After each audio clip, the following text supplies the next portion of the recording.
Hello and welcome to the Analyst by Vajiram and Ravi, dated 15th January 2026.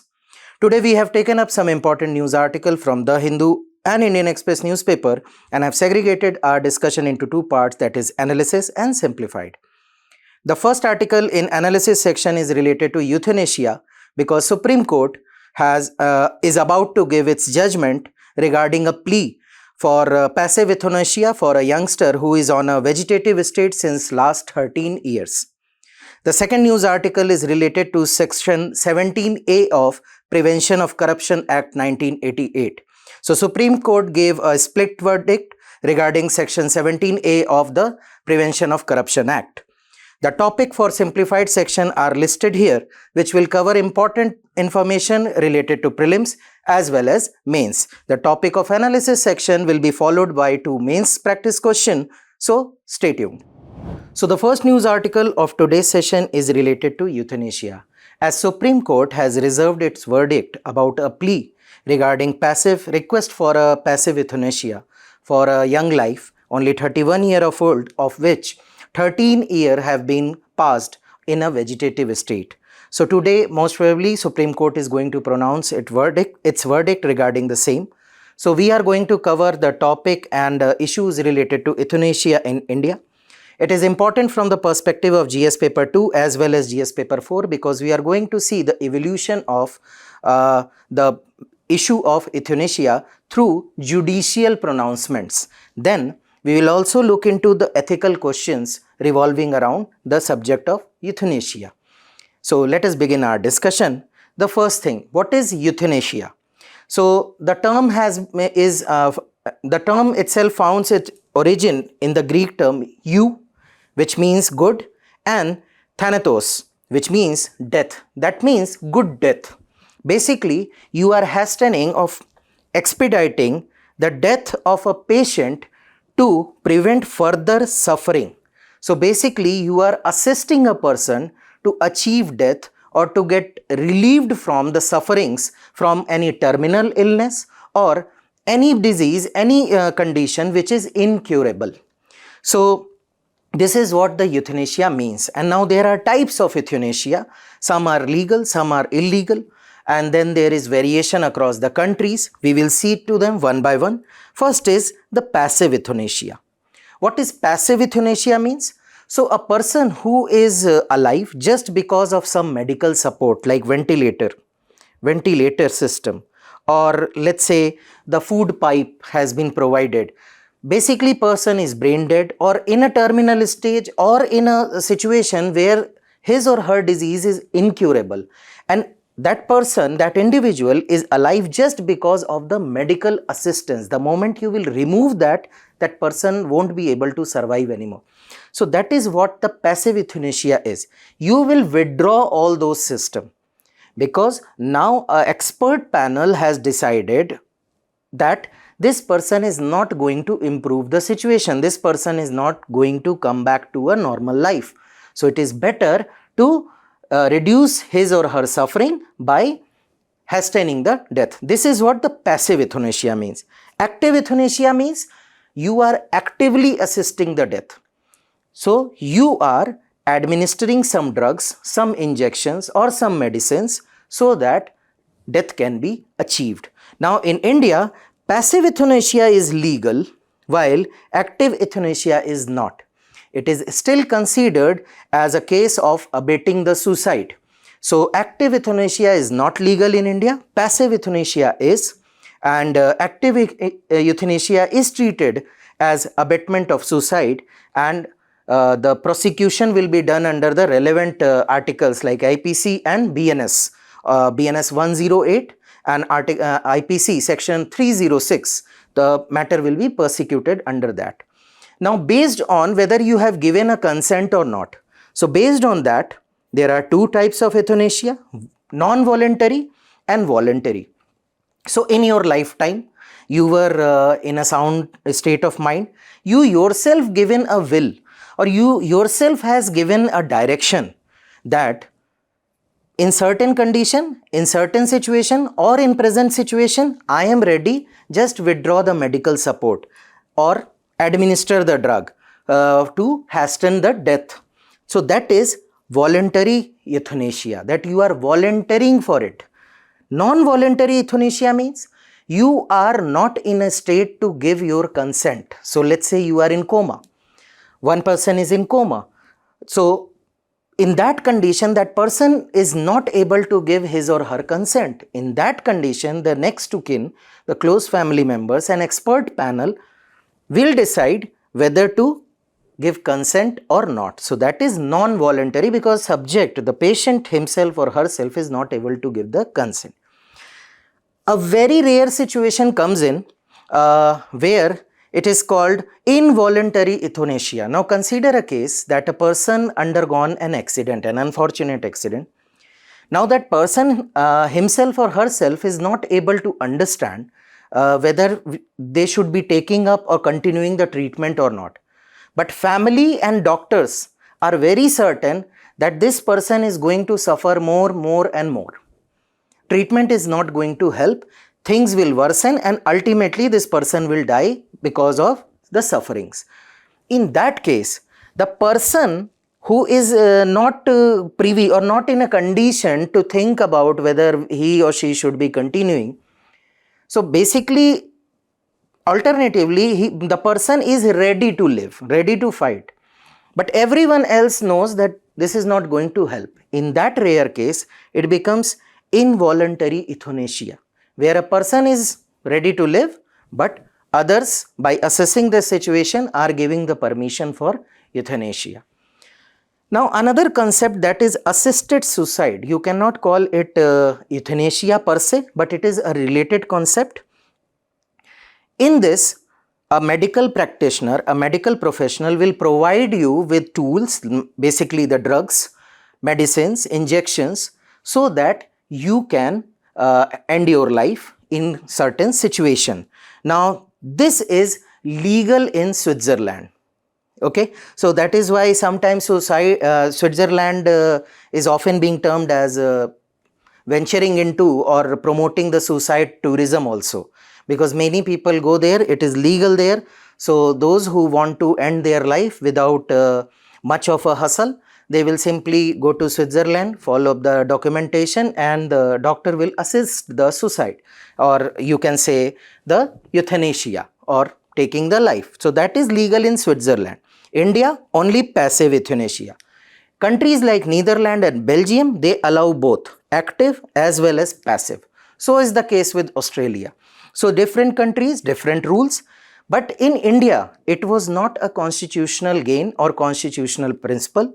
It evolved with time, with judicial pronouncements.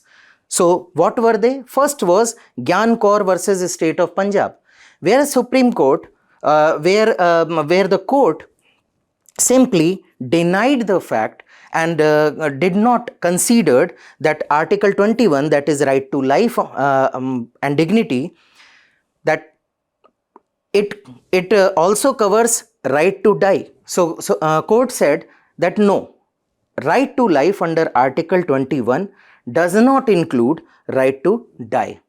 But a watershed moment came in Aruna Shanbag case of 2011. That is the landmark judgment, watershed moment, where first time Supreme Court recognized the legal aspect of, or the, you can say, legal sanctity of the passive euthanasia in India, and gave broader guidelines also. For your information, she was a nurse in the hospital in Mumbai, and she was in a vegetative state since decades.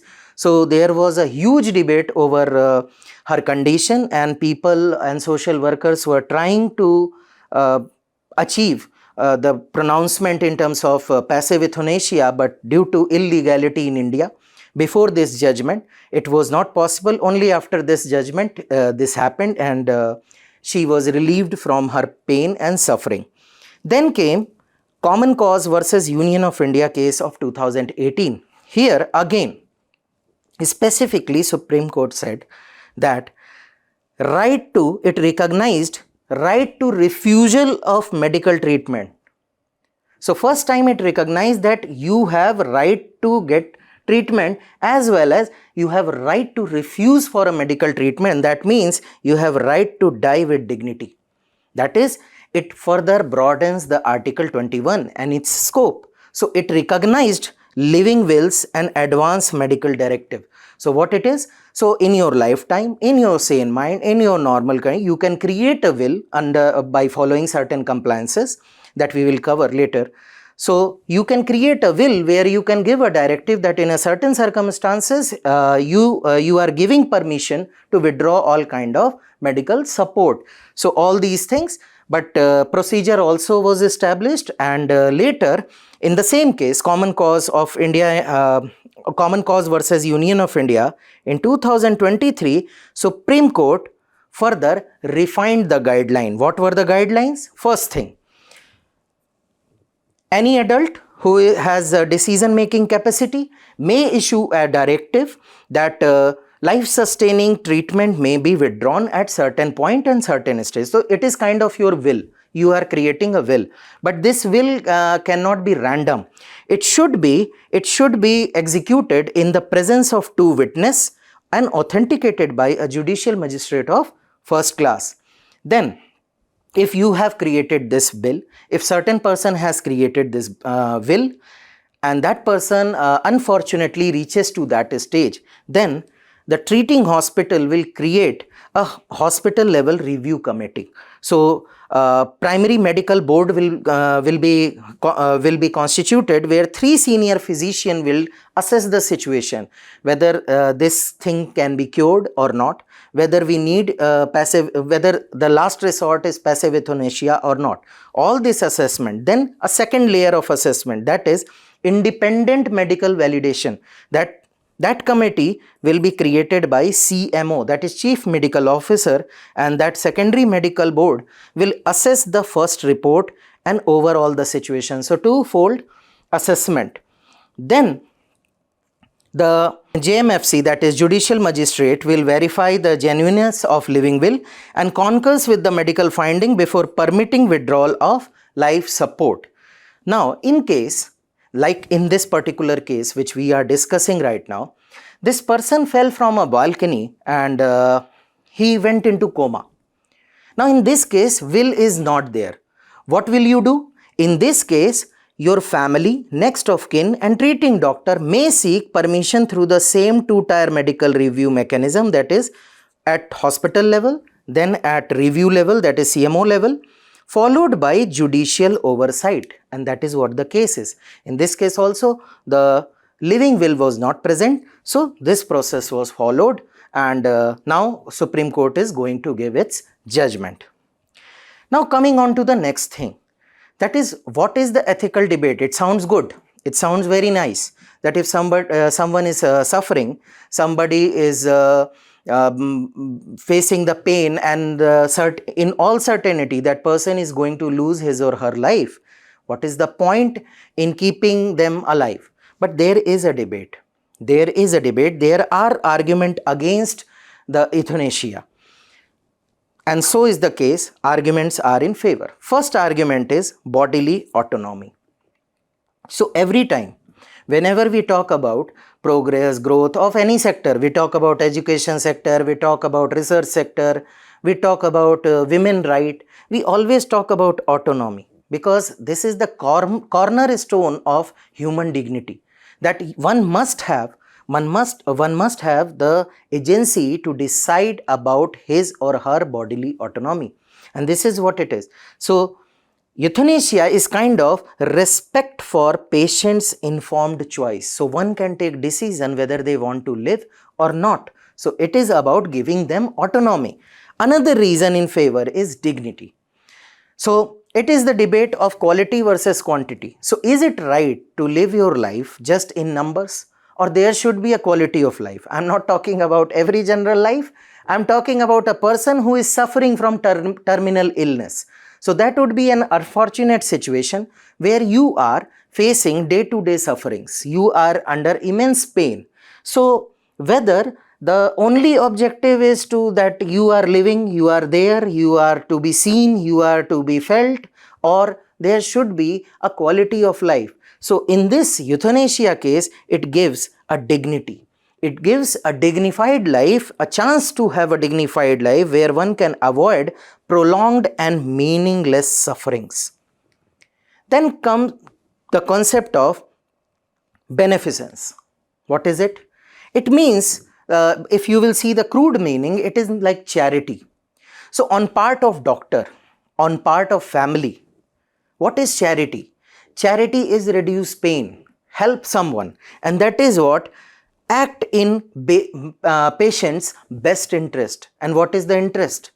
In cases where people reach to a stage where they themselves demand euthanasia, most of the cases, the best interest is withdraw the support and let them live peacefully. So this is the first thing, that one should act in the best interest of the patient. Then read this concept with the argument against also. Non-maleficence. Now what is it? No harm. If you will see the meaning, it means no harm. Okay. So for a doctor who is under oath, no harm should be caused by a doctor to a patient. So here lies the dilemma. And dilemma is because of the perspective. One section says, as a doctor, you should not be harming someone. So basically, you should not be just prolonging the suffering. Your idea, your oath is to reduce the suffering, reduce the pain, cure the symptom and cure the situation. Your oath is not to just prolong the illness, suffering.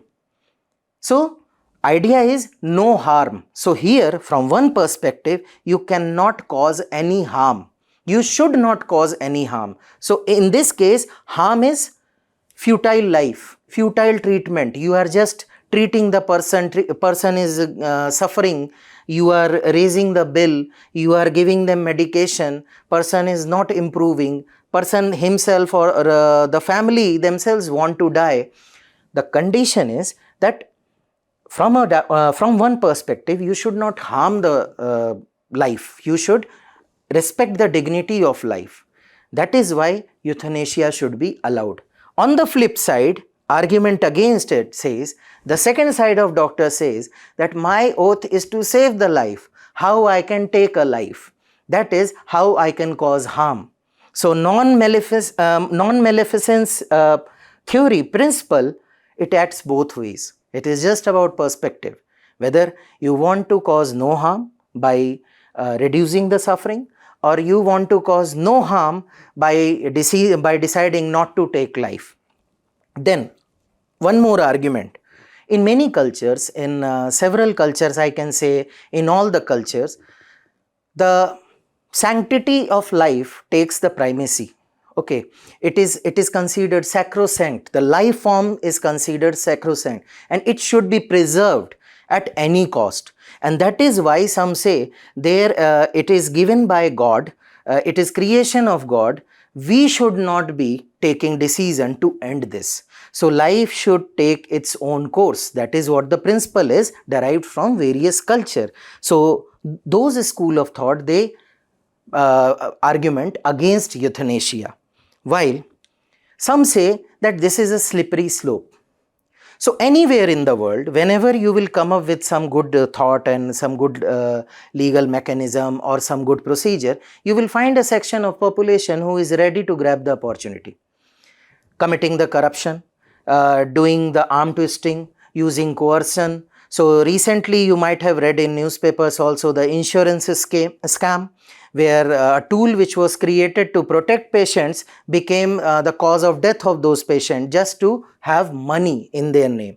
So this is what the problem is, that these things can be misused to benefit individuals. So in case, let's say a minor is there, you can manipulate them. Or in a case, let's say a doctor is manipulating a patient because the line of treatment was not correct, and now doctor understands that I have done something wrong. Another case, the probabilities is that family members are coercing the member that please sign on this particular form and let us be free. So this is a slippery slope. Okay, now coming to last thing, your philosophy, Kantian philosophy, it says preserving life as a universal duty, the basic principles. Okay, so these are argument against the euthanasia, that it is against the nature, it is against the culture, it is having loopholes, and it is against the ethos of medical practitioner. Now coming to the socio-cultural aspect, there are challenges in social aspect also and cultural aspect also. First is the emotional distress. So a family, consider about a family, because not every family is that well off that they can they can continue the treatment for long duration without being worried about outcome. So most of them are emotionally distressed because they are under an ethical dilemma that whether we should be incurring this cost, whether we should be continuing with this suffering because the person is not responding, not coming back. Plus, what if we will take a decision of letting it go? Because most of the people in society, they found themselves in a very difficult situation to take this decision to about a close family member that okay, let him or her go. So that becomes a cause of emotional distress, because India, basically in India, the decision is strongly family centric. So many members, many emotions, many connection, many voices. So such decisions become very difficult and kind of causes emotional turmoil for the family. Then how many of us have discussed this topic before? Active euthanasia, passive euthanasia.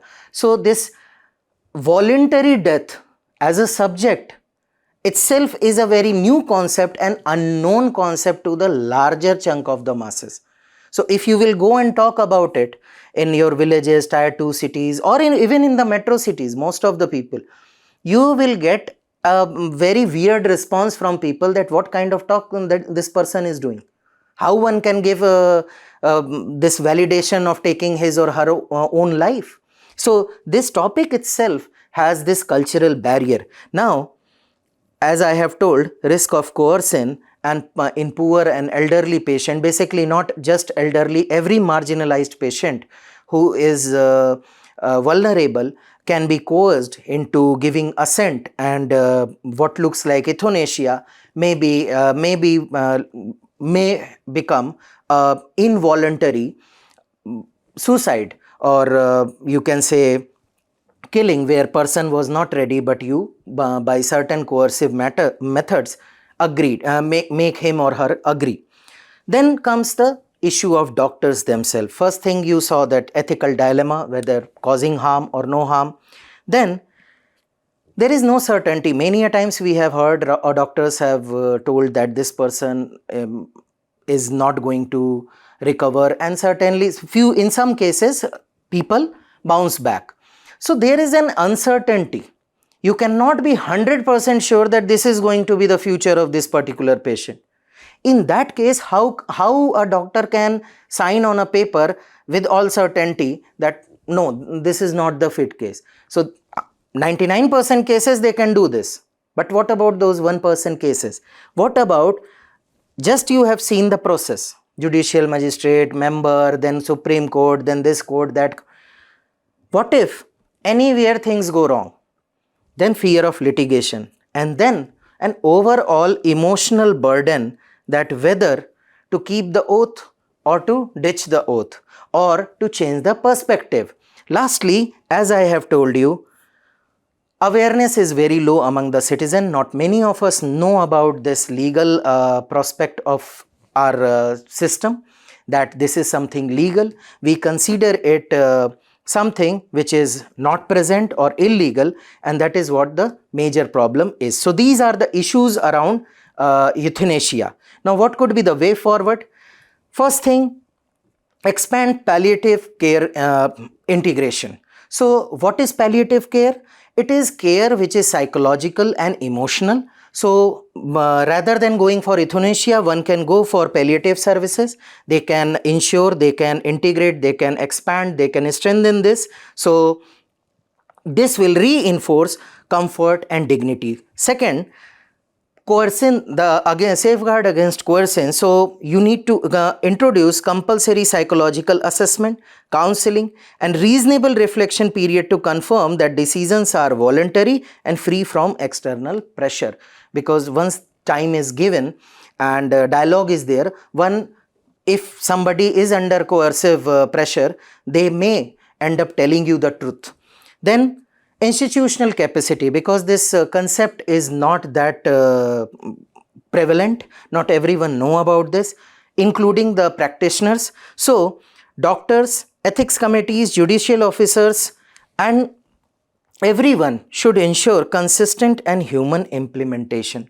Next is patient doctor dialogue. It should be consistent and regular, and it should be at every stage. It should include stakeholders like families, medical teams. Everyone should be included in dialogue, so that you can say patients' values, preferences, and perception of suffering can be understood clearly. Then transparent documentation should be made. It should be digital, it should be transparent, so that detailed recording of diagnosis, prognosis, and alternative treatment explored should be documented, and reason for considering withdrawal should be written clearly so as to avoid litigation. So these are the measures which can be adopted to reduce the challenges related to euthanasia.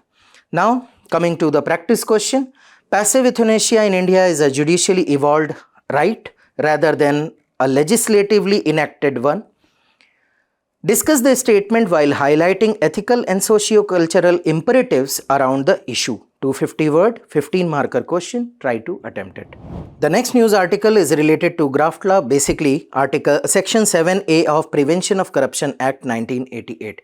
Now, a two-judge bench of Supreme Court has delivered a split verdict, basically 1-1. So one judge gave in favor, one judge gave in the verdict of one judge is against the Article 17A, terming it unconstitutional.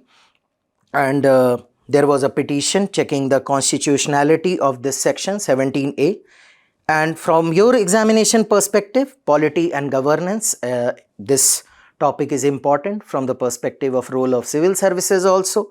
So in this article, we will be looking at what is Article 70, Section 17A, what court has to say, why court has said something like this, and what are the challenges or the issues surrounded around this particular section and related to civil services, and what could be the possible way forward.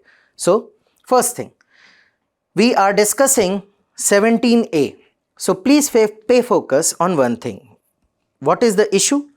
In simple word, no police officer can conduct any inquiry or investigation against any officer without the permission of competent state or central government authority.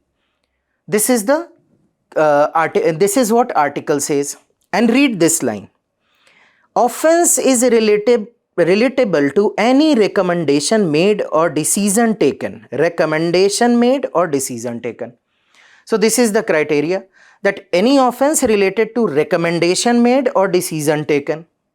Basically, your decision was on file, that's why the work was executed, or you recommended certain work. Then any central government or the person who is employed by state government cannot be inquired or investigated until the competent authority gives its assent that okay, go ahead and inquire.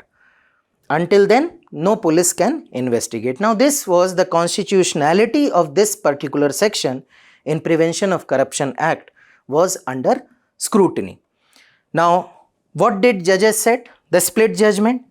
Justice K.V. Vishwanath, who gave in support, he said that there is a need of this protection. So, to protect the steel frame of Indian bureaucracy.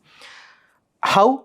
because there are frivolous charges, frivolous complaints. So if you will not protect your civil servants, if you will not filter down those frivolous complaints, then officers will hesitate to take action, because once they have taken action, they have recommended, or they have you can say, the second word, the decision has been taken, recommendation has been made. Now they will hesitate to take decision, to make recommendation, because they know they will be persecuted. So such frivolous complaint should be filtered down. So according to him, this 17A is a nice thing to do, that it should take a permission before going into inquiry. Second thing, the concern which I have already told you, that fear of investigation. And if you can see, recently coal secretary was arrested and jailed, and was kept for the alleged coal scam. And alternatively, in 2025, he and along with him all the officials were acquitted. So that is what Justice K.V. Vishwanathan want to say, that due to fear of being persecuted in future, the job that I have done 10 years back, now I will be persecuted. So he said people will hesitate from taking decision. So he again said that it is constitutionally valid if read down. What is read down doctrine? So in simple words, if any law is vague, is broad, and there are some loopholes, so in place of just repealing entire statute or law, make some changes which are constitutionally valid, and you can say under the constitutional framework. So make some tweaks and let the law remain. So what he did, that he said that okay, even I agree that since government should give the permission, so executive is giving permission, to which he said, this is right thing, this is objectionable, that executive, government is giving yes or no. So rather taking permission from government, it should be Lokpal at central level and Lokayukt at state level. So a committee should be formed under Lokpal and Lokayukt. This committee will investigate whether this report or complaint is valid, holds ground or not. And then if yes, then government has to decide that yes, okay, this is my assent, carry on with the investigation. This is what he suggested. And reading down, as I told you, to save the law, to save the statute, that just for few loopholes, we don't need to repeal entire law. So that is what read down is. Now against, Justice B.V. Nagaratna termed it as null and void and unconstitutional, and she says it protects the corrupt and not the honest. And very important point that she raised, that it creates a situation of conflict of interest, where government is judging its own officers. So an officer who is just executioner of a policy which was decided by government, so he is executing policy decided by government. Now somebody complained that this is wrong. Now government is deciding whether to take on the investigation or not. So you are being judge of your own case. So that is why they are saying that this creates a conflict of interest. If any higher official who is very close to you or is in line or aligning with your thought process or work culture, then you are not going to give permission anytime. Next thing she said, that it is violative of Article 40. Article 14, right to equality. Now just recall that term. Recommendation made or decision taken. So recommendation and decision at higher level. So according to Justice B.V. Nagaratna, it is protecting certain higher officials only. What about clerical post, like those who are taking note, those who are implementing something? What about them? Because you are protecting only those who are making recommendation or taking decision. Basically, you are protecting higher officials, and lower officials and lower rung of bureaucracy is completely excluded from this protection. Then she says that this suggestion, which that create a committee under Lokpal and Lokayukt, she says this should be a judicial overreach. We are nobody to replace the term government with Lokpal. Court cannot replace that. This is prerogative of legislature. So she says that government assent, we cannot change it to Lokpal assent, and we should be refraining from that. And if we will do that, it would be a judicial overreach. Further, she says that you are putting horse before cart, because there was a logic that I am filtering the frivolous complaint. She is saying you are doing things in wrong sequence. You are putting your cart in front of horse. Situation should be, or the ideal situation should be, cart should be placed behind the horse. So she says that if you are not allowing preliminary investigation, how an agency is going to do the further investigation? So you are saying that just by not giving assent we are removing frivolous. How you can reach to a point that this is frivolous complaint if you are not doing primary inquiry? Just by looking at report you are deciding. So this is what she said, that you are doing things in a wrong sequence. First do the preliminary inquiry, then decide whether this is frivolous or not. Then she says that this is not just helping bureaucrats, but this is also acting as Damocles sword. What is Damocles sword? It is, you can say, anxiety or stress or tension or responsibility that comes with higher position, with power, with money. So this is what the Damocles sword means. So basically what you are doing, you are the government becomes the authority to give assent or not. Now you are arm twisting the bureaucrats that okay, agree to my terms and condition, otherwise I will just give my assent for investigation. So basically Justice Nagaratna said that in place of protecting, it is acting as a threat. It is acting as a tool of arm twisting so that bureaucrats and officials can align with the government.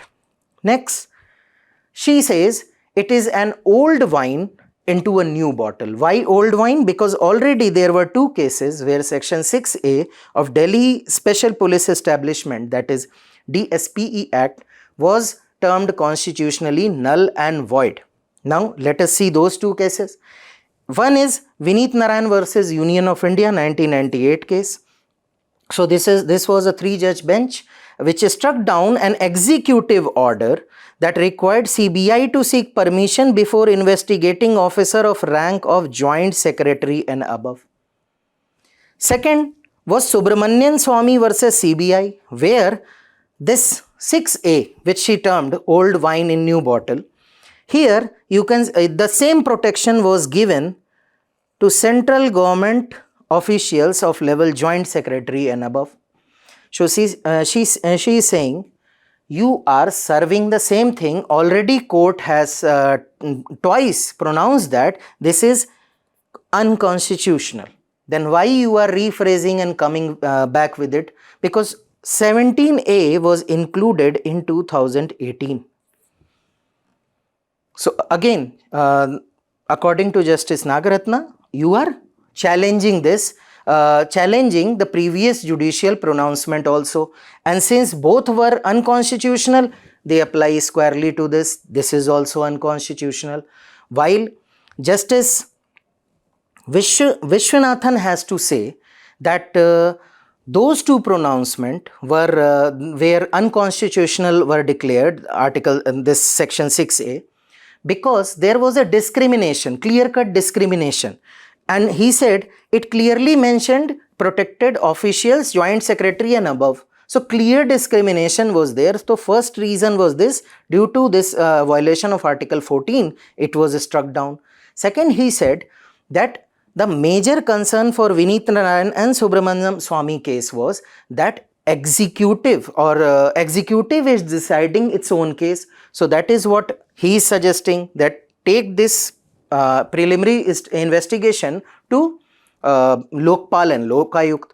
So on these grounds, he is saying that we should not be repealing the entire law, but just make minor tweaks and keep it going. While Justice Nagaratna says that this is unconstitutional, now it will go refer to the Supreme Court Chief Justice, and it will be referred to a larger bench for further decision.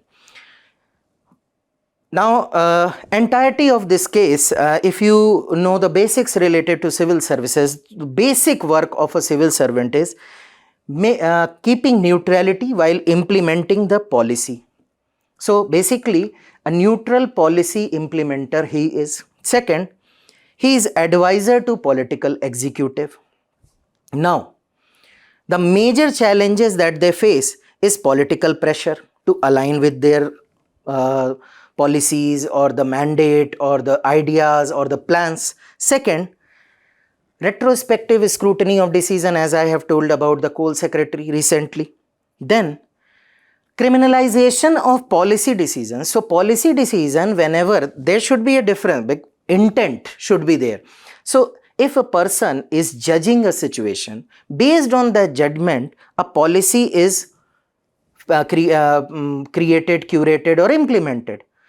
Based on the judgment, you created and implemented a policy, and now you are being tried as a criminal.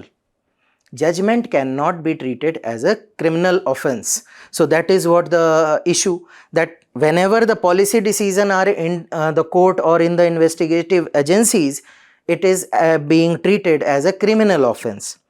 Now problem is, if you will arm twist with so much this situation is like given like in front of you there is a valley and on back you have a well. So this is a situation, if you will put pressure of investigation and oversight, it will undermine neutrality, because officials will follow the political line of the day. Okay, and it will only result in procrastination. So every official would simply love to push the file and will not take any risk of signing, taking decisions. So delay would be there, further strengthening the red tapeism, which you might have heard. And if you will not have an oversight, first thing, if you cannot make anyone accountable, that directly weakens the public trust, because public knows that this person will not be prosecuted, nobody can harm this person, no matter whatever he is doing.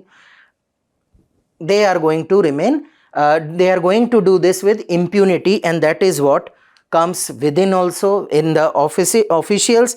It enables elite corruption with impunity. So this is the case, this is the dilemma, this is the conundrum. What could be the way forward? So the suggestion, as per the Second Administrative Reform Commission, that there should be a difference between officials who are working in or acting in good faith. So policy error should not be treated as a criminal misconduct. So there should be a difference as suggested by ARC report, that is Administrative Reform Commission.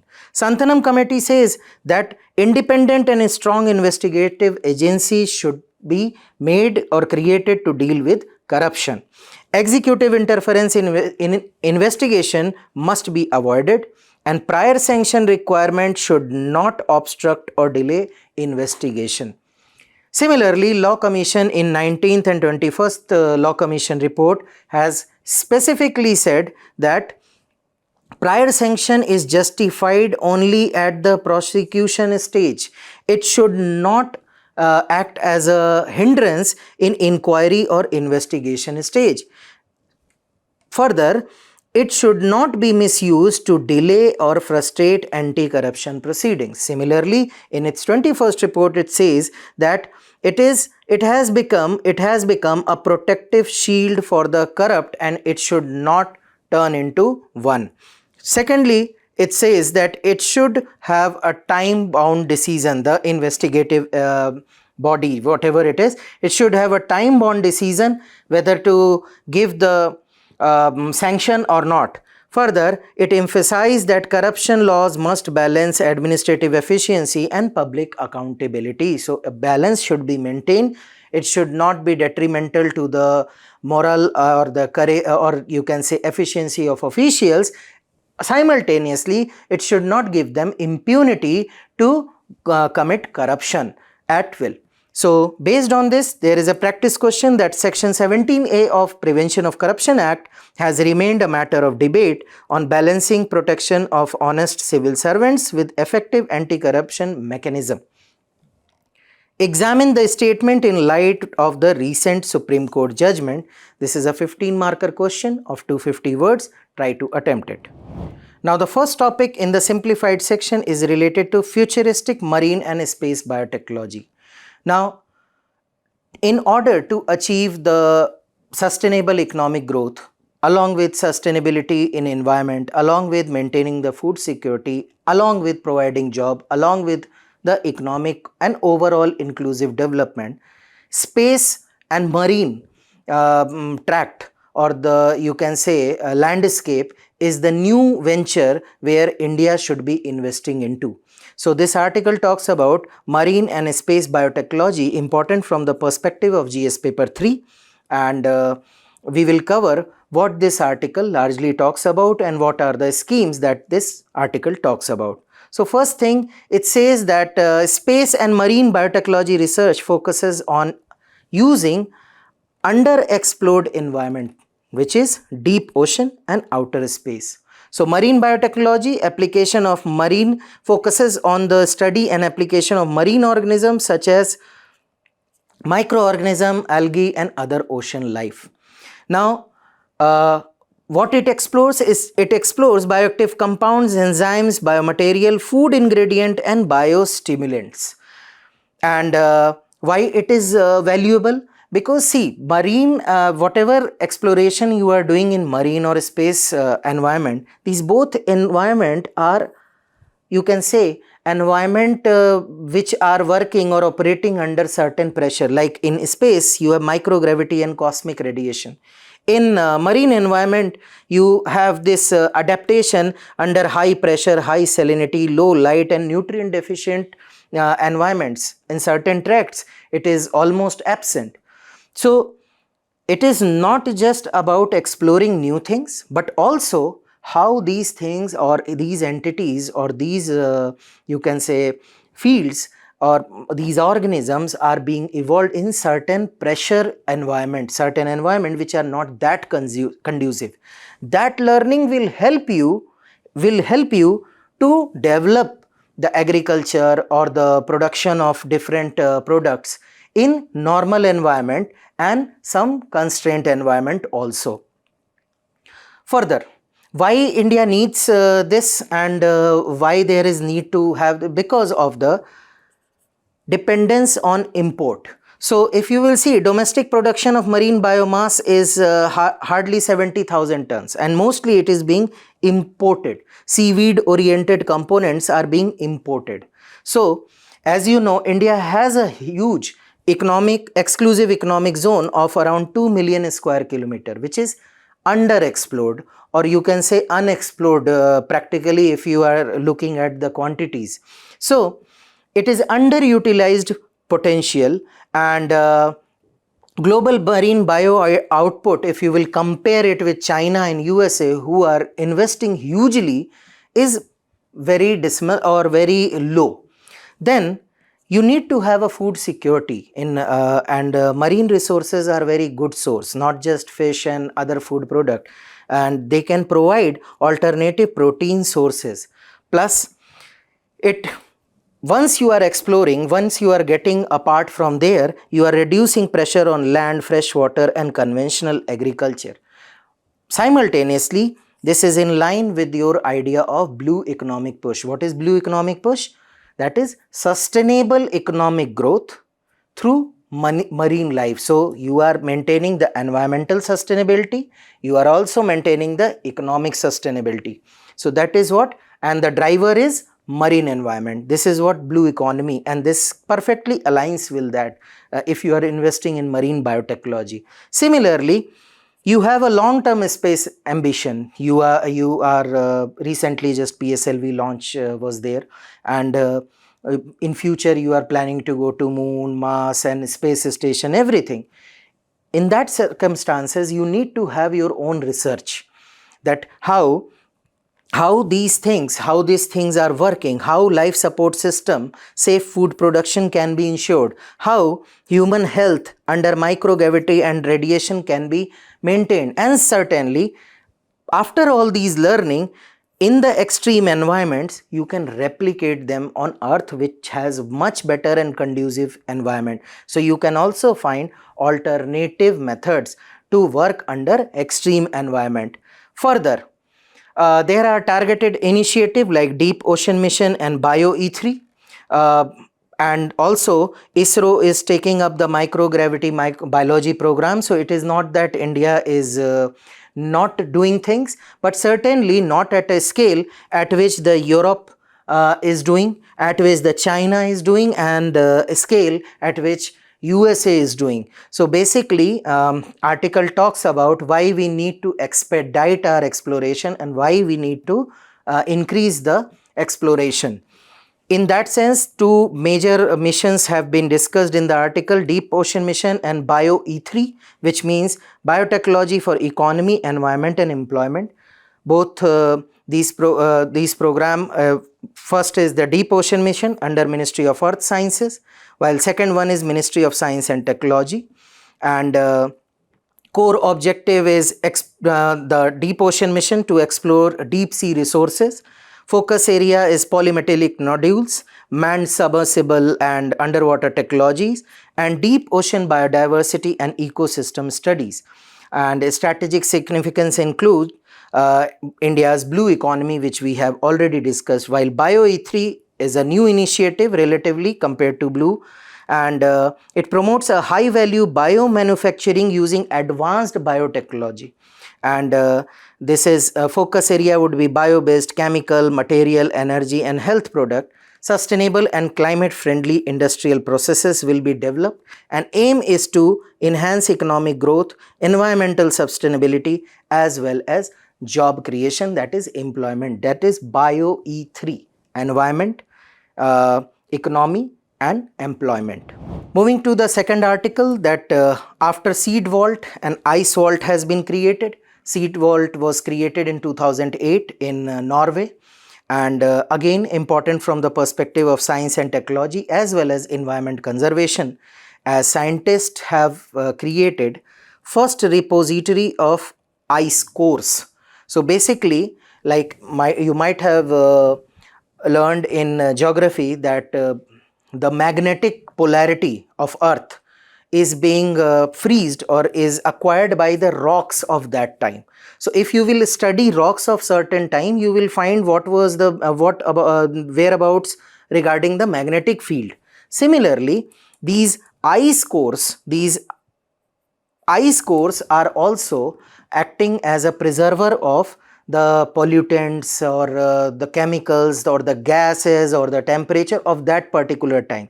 So scientists are preserving those ice sheets and ice cores in Antarctic, so that natural environment of freezing is available, and in future one can study these ice sheets, that what happened back then, and they can analyze the evolution of atmosphere. So it is first global repository of mountain ice cores preserving history of Earth atmosphere in an Antarctic vault for future generations to study as global warming melts glaciers around the world. So today what is available may not be available tomorrow, so they are preserving it for the studies. And as per the scientist, it is by safeguarding samples of atmospheric gases, aerosol, pollutant and dust trapped in ice, the Ice Memory Foundation ensures that future generation of researchers will be able to study post-climate condition using technologies they may not yet exist. So preserving the evidences for future generation of studies.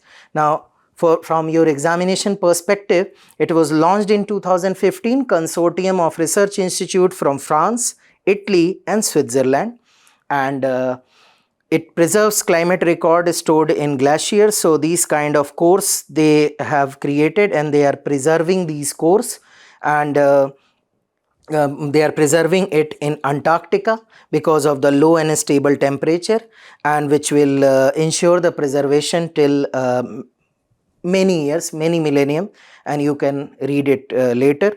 So Earth climatic history and greenhouse gas concentration can be studied in future.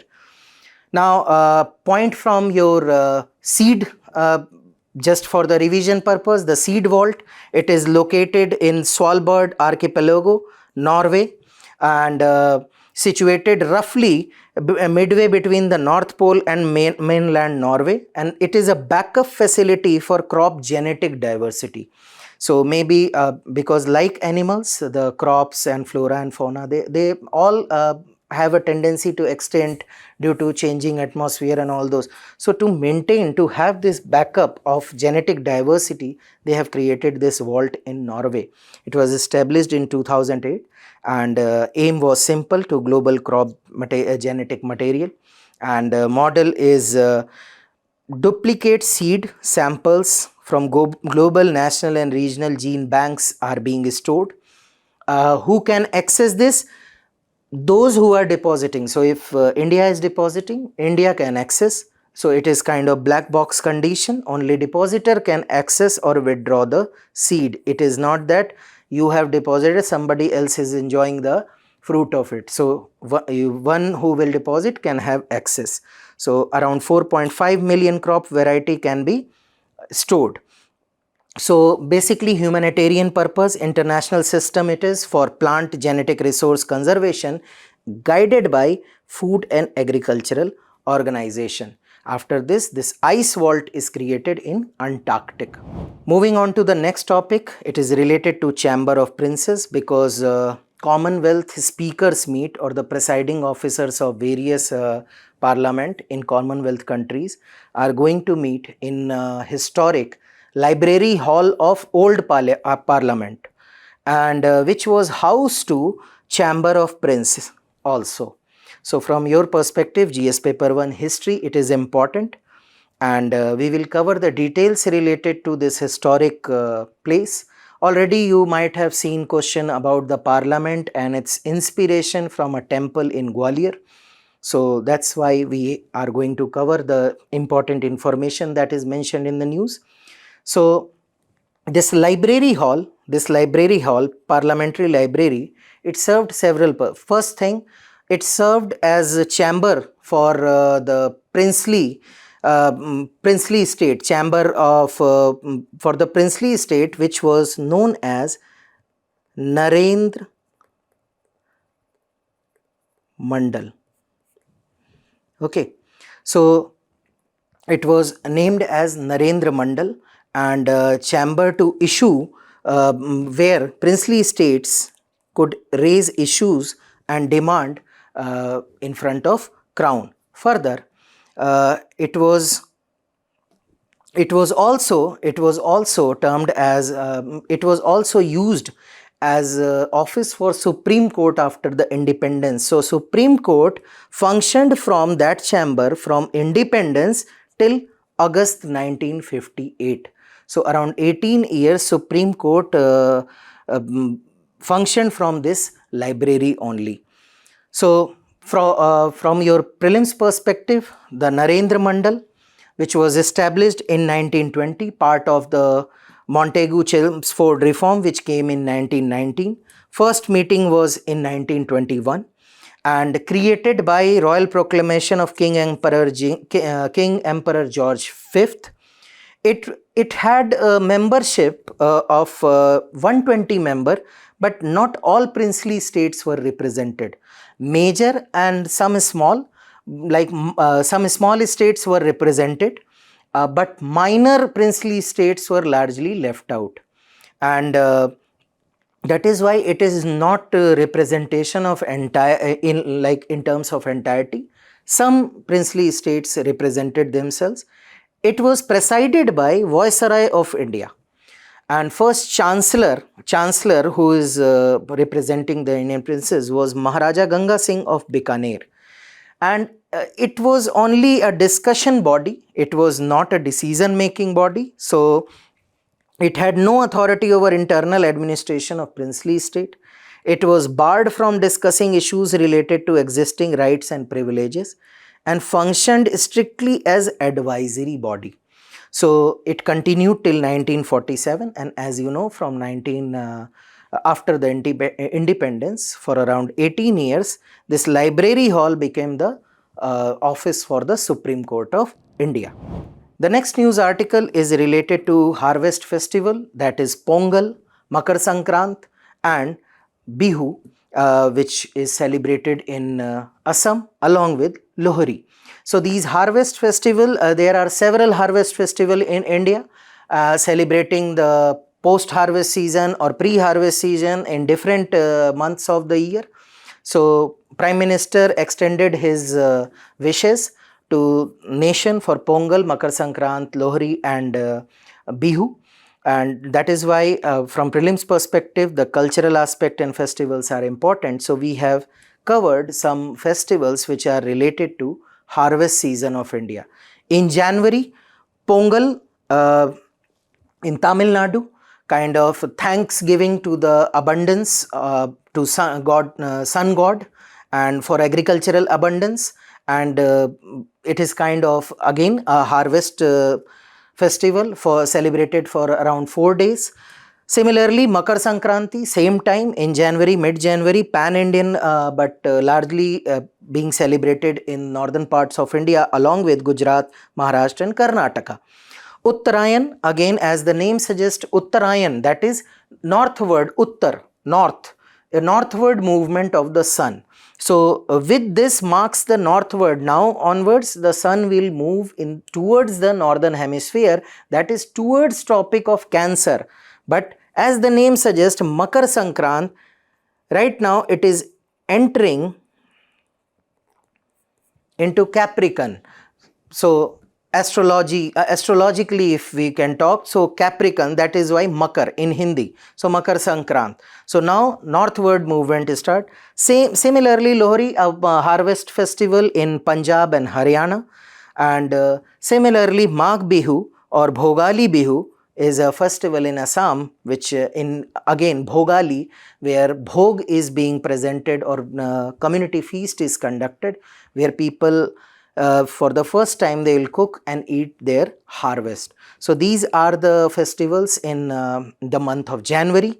Here is the list of various festivals in various part of the country in various months, which includes Baisakhi, Vishu, Gudi Padwa, Chapcharkut, Onam, Naukhai, Batakumma, Wangla, Kapomlang, Sohrai, Nabanna and Puthari.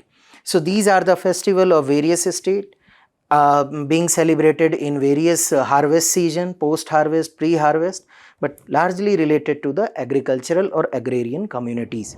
Now the last article of today's session is related to Iran, and as you know, the protest is going on, and now the Iranian government has came heavy onto the protester, the death toll is moving up and above 2,500 people.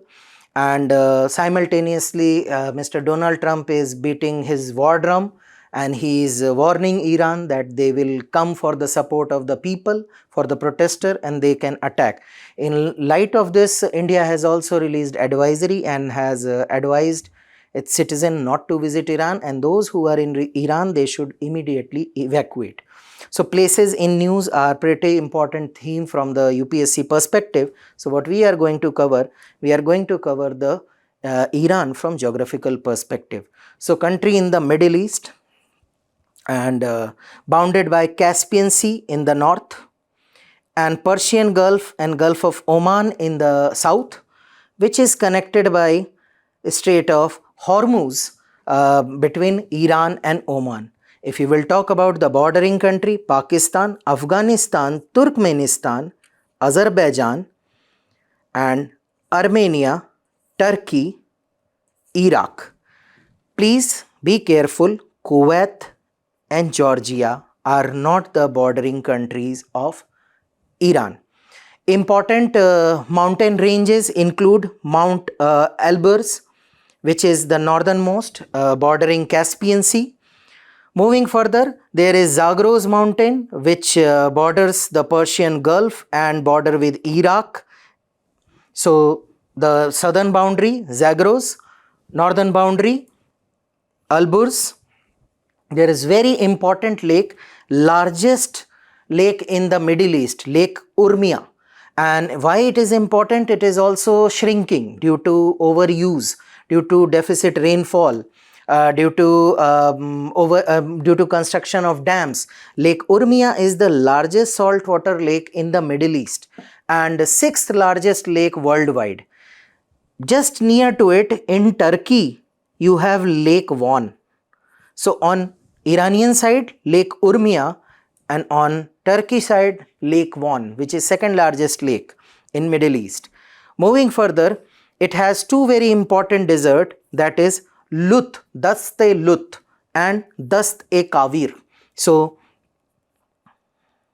Dast-e Kavir and Dast-e Lut are two important deserts in Iran. So Lut desert bordering Pakistan and Afghanistan, while Kavir desert is on the, you can say, on the foothills of Elbrus mountain. So these are the locations which were important from the perspective of examination. That's all for today's session. Stay tuned for more such updates. Thank you.